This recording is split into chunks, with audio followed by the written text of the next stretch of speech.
שלום. בוקר טוב לכולם. שעה 7:50. תראה איזה קצת. יוני הוא אחי הקטן, אז יש לי עוד אחים היום, אבל יוני ואני אנחנו אחים מאותם הורים. נולדנו בארץ, אבל כשיוני היה בן 8 חודשים עברנו לגור בצרפת. אמא שלי צרפתייה, אז הייתה הזדמנות לעבור לשם. נכנסנו לחיים הצרפתים, הפכנו להיות שני צרפתים אמיתיים, עם המבטא ועם כל מה שמסביב. חגגנו לו בר מצווה בארץ, ובעצם מאותו קיץ פשוט עברנו לגור בארץ. ידעתי שיש לי בן דוד חדש בצרפת, ושקוראים לו יוני, אבל אף פעם לא בדיוק כאילו פגשתי אותו ודיברתי איתו. וזה היה מפגש מאוד כאילו מעצבן, כי כל מקום שהלכתי אז הדלקנו את האור כדי לראות. הוא פשוט רץ אחרינו וחיבר את האורות, והתחיל לצעוק עליהם, אתם מכבו את האורות, תפסיקו אותי, מבזבזות חשמל, תלכו לי פה, איך? תלם אותי, נו. ביי, תמשיך.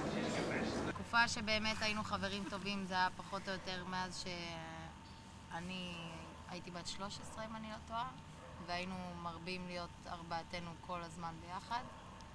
הוא היה שורץ אצלי מלא בבית ומסנג'ר אותי כל הזמן להכין לו אוכל ולהתקלח אצלי בבית, והוא היה יושב על המחשב כמו מלך ולא עושה פשוט כלום.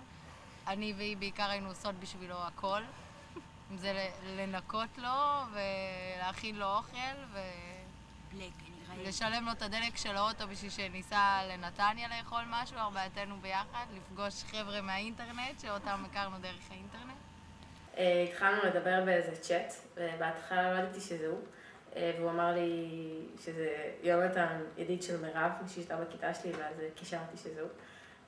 ואז היינו מתחילים בבית ספר, הוא היה מסתכל עליי כל הזמן, והיינו מתחילים ככה רק במבטים להסתכל ולחייך, והיינו מדברים אחרי זה באינטרנט, והוא אמר לי, ראית איך הסתכלתי עלייך היום, ככה בפלירטוטים כאלה בהתחלה, זהו, וככה זה התחיל בעצם.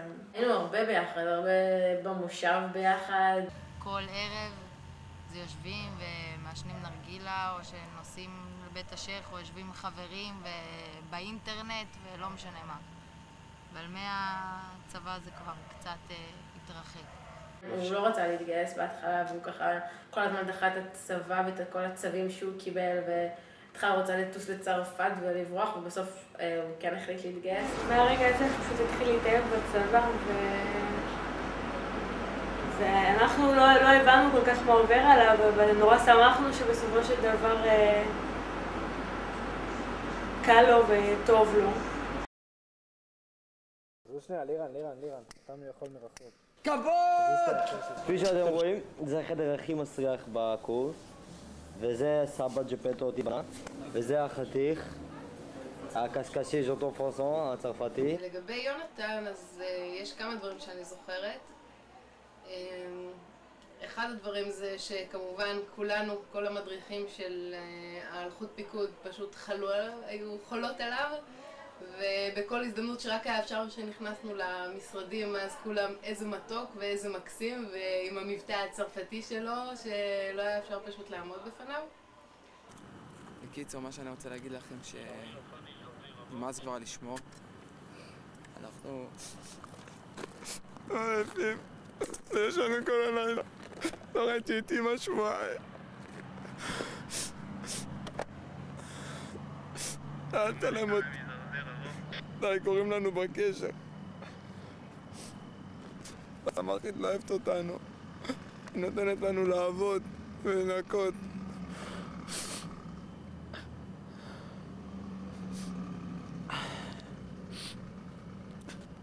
לא יודע, צריכים לעבור שמירה. בוא, טוב. אני זוכר שפגשתי אותו שם ממש בהתחלה של הקורס הלכותנים שהוא עשה, והוא בא אליי ושאל אותי איך נשארים פה, ומה אני צריך לעשות, איך אני צריך להתנהג כדי שישאיר אותי פה, כדי שאני אשאר להדרכה, אני אוהב את הבסיס והכל. אתם שבת כי תקעו אתכם בבסיס לכוננות. ואני נשארתי איתכם והעלמתי עין, וזה אני מקווה שהם לא יודעים, כן, שרתי אתם דיסטנס, זו הייתה השבת הכי נוראה שהייתה לי בצבא. הם נכנסו למבצעים ולמשרד, והם יצאו כאילו לקנות במבות.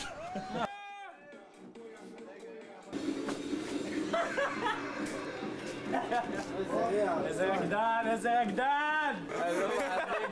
שימו לב! איתי מזור! יאללה בוא תגיד לנו!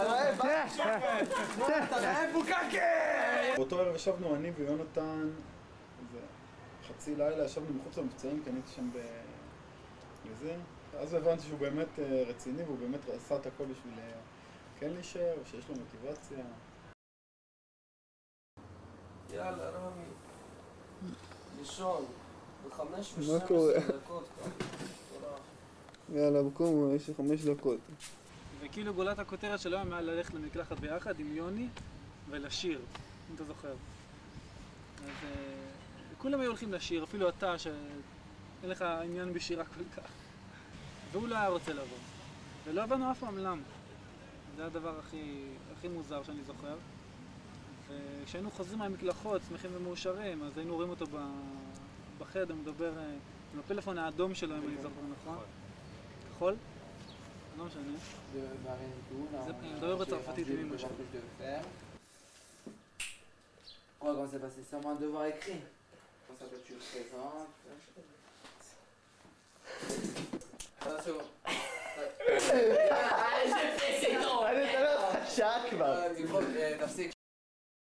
היה לו בהתחלה את החבלי לידה כמו לכל מדריך, והיה לו קשה בהתחלה עם כל המחויבות של להיות מדריך. כמו מדריך צעיר שמסיים את הקורס ומתחיל קורס ראשון שלו ומתחיל לטחון, מקבל את הערימת שיעורים ככה, ערימת תדרוכים ותדרוך מפקח ותדרוך סמך, ויש לך עוד את התורניות כל היום ואתה קם צמוד ביום שני ורביעי ויש לך תורנות מטבח ושמירה וכוננות, ואם תספיק הכל אז אולי נצא ביום שישי ב-12 הביתה, אבל תחזור מקוצרת כי יש לך ביום ראשון שיעור בבוקר. ויחד עם זה כל הכיף התחיל, כל הסגל בפלרד, שזה היה פלרד אמיתי. גם אתה לא רוצים לעשות כלום חוץ מלראות גלדיאטור. נתן הגיע כמדריך צעיר לחי"ר. ישבנו מההתחלה וראינו אותו כאיזשהו מדריך שיש לו פוטנציאל להיות חי"רניק. אז פשוט היינו כמו יותר כאילו צוות כזה, יותר מאשר מ"מ וסמל מחלקה, היינו פשוט צוות, תפעילים את כל העניינים ביחד. ככה זה גם היה צריך לעבוד. העברנו, כן, צחנים גולני, מחלקה שרצתה להפיל מטוסים. יונתן הביא להם את הקשר אווירי. היה איזה מערך שיעור בבת שבע של קשר אווירי, ויונתן העביר להם את השיעור הזה. מסתבר שבתרגיל השני, החבר'ה פשוט שיחקו עם הקשר הזה, והפריעו לרשת האווירית של נתב"ג. בדיוק יצאנו מהתרגיל, הרי הסתובבנו כל הזמן בתרגיל. ולא שמנו לב כנראה לדבר הזה, היינו בנגמשים, בזה, והקשר הזה היה בחוץ עדיין, בחבילה של כל הקשרים. הלכנו לארוחת ערב, וקליים מסתכל עליי, אומר לי, עוד כמה חודשים אני בחוץ. אמרתי לו, כן, הוא אומר לו, תגיד לי, לא נראה לך שיש יותר מדי מטוסים באוויר? אמרתי, כן, משהו מוזר פה. חושבים לאכול, פתאום מקבל טלפון זועם, מראובן, עידן, איפה אתה? בוא לפה! יונתן, מה זה נבהל מזה? הוא ישר בא והראה לי, תראה, זה רשום במערך שיעור, תראה, זה לא אני. היה לו תמיד את התסביך כזה שהוא כמעט חי"רניק כזה, אפילו שהוא סך הכל הלכותן בבה"ד 7, תמיד היה לו את הקטע הזה של ללכת עם יחס נמוך, ועם צולבת, ועם שפצורים מטורפים, ולשפצר את ה-M16 הארוך שלו, כאילו זה איזה מקח או משהו. עכשיו שאמרתי, משמרת ראשונה ש"ג, פזם על. היינו פותחים לו את הדלת ומראים לו, הנה השקם, והנה הדשא. היינו דואגים להסביר לו שגם בסופו של דבר יש פה איזשהו רס"ר, יוצאים בערב, אנחנו לא חי"רניקים אמיתיים, אנחנו אמנם מדריכים את החי"רניקים, מתיימרים להיות חי"רניקים, אבל בסופו של דבר אנחנו הולכים עם נשקים ארוכים. כשהוא התחיל את הקורס שלו בבה"ד 7, אז הוא סיפר לי שיש עוד מישהו איתו בקורס שקוראים לו יוני, וגם לא קוראים יוני, והיו שני יוני. הם החליטו פשוט שאחד מהם יקראו יונתן ולשני יקראו יוני. ויונתן זה השם המקורי שלו, שתמיד ניסינו ככה לגרום לו לחזור אליו, זה אף פעם לא הצליח, והיינו מנסים לקרוא לו ככה, וזה תמיד היה חוזר איכשהו ליוני. יוני של התיכון היה יותר יוני, ילד, יוני השטוטניק, פחות רציני, ככה.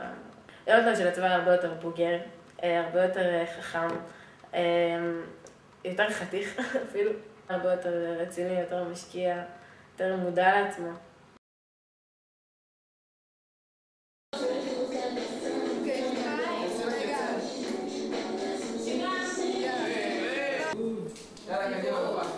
מיד אחרי ההאק שם, אנחנו יצאנו לתרגיל, אוגדה, לא זוכרת איפה, לא זוכרת מה, אבל אני זוכרת שאתה, לירן ויונתן הייתם איתי, והייתה איזושהי יחידה, חידת מסתורין, מי זו החברה של יונתן? הייתה מישהי שהיה קורא לה בובה שלי, וזו החברה של יונתן, אין לנו מושג מי זו, אבל היו חשדות. ובאותו טיול הייתה איזו סיטואציה שכולם יושבים באוהל ומדברים וצוחקים, והפלאפון של יונתן ככה זרוק על איזו מיטה, שכחתי איך קוראים לה מיטות שדה כאלה, מיטת שדה. אז חשבתי, טוב, ניקח את הפלאפון, אני מסתכלת, בודקת מה המספר של בובה שלי, אני משווה לפלאפון שלי, מה המספר של אפרת שוורצמן, ואופ, מתאים. אני שומדת את הפלאפון ואומרת, אני יודעת מי זו חברה של יונתן, ויוצאת מהאוהל.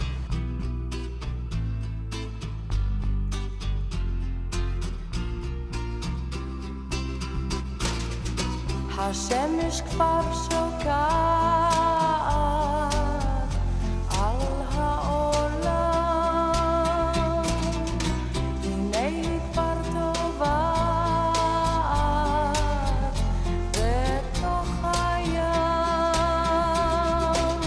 אל תוך הים למטה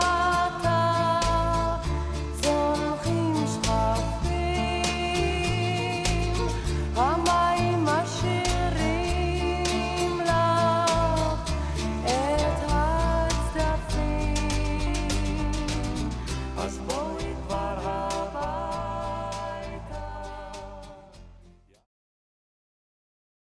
בהתחלה שעוד לא הייתי חבר טוב של יונתן בחצי שנה הראשונה שלי בפנרד, אז זה היה עדיין קטע שושואיסטי כזה, הוא ואפרת, והתחילו להיות שמועות וזה, ורק אחרי בערך חצי שנה של הקשר שלהם הם באמת יצאו מהארון כזה וזה נפתח.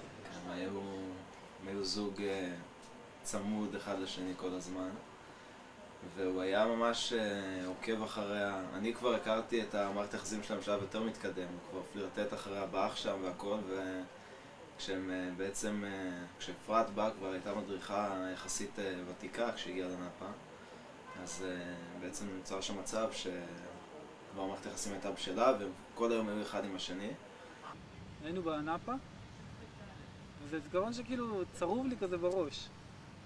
שהוא שם עליה יד כזה, ואז לא זוכר, אמרתי לה שלום, זה היה בדיוק אחרי שבת, לא זוכר בדיוק מה. פשוט הגענו, אמרתי לה שלום, נתתי לה נשיקה על הלחם, והוא נתן לי כזה מכה על היד, הוא אמר לי, עזוב, אל תיגע. ונבהלתי, כי לא הבנתי מה הוא רוצה, אם הוא רציני או לא. הוא היה מאוד רציני, כאילו, כעס, באמת. ואז כזה שלחתי אחורה, אז הוא חייך. אבל זה היה כזה מין רגע שאני זוכר. מה איזה בוגר? גיא, באמת? כן. ילד קטן, את לא מבינה, אני פיטר פן? לא יודעת, אני תמיד...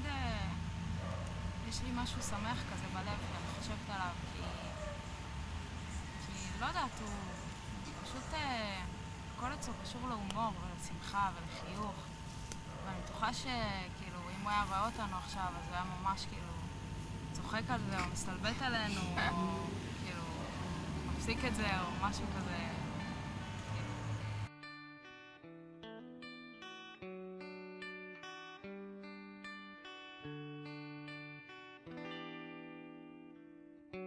לכל אחד מגיע סיפור לפני השינה, נתתי לך את הכינוי ואת המנגינה, רציתי להיות גיבור גיטרה, רציתי להיות גיבור גיטרה, מול הרעים משנן כל מילה, מאיר את השכן.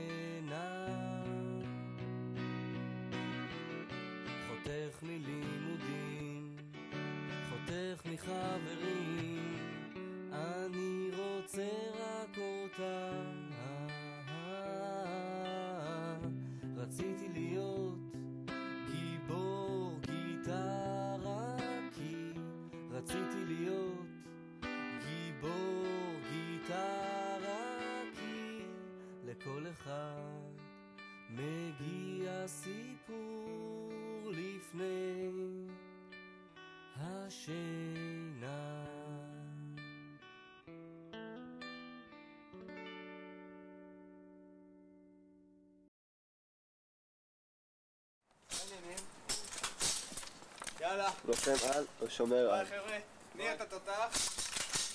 פריקודר על. יאללה, לישון, מחר ניקיונות, שיעורים, בלגנים, אתה יודע. סקוויטי. הנה עוד צעיר. קיצור, אני אוהב אותך.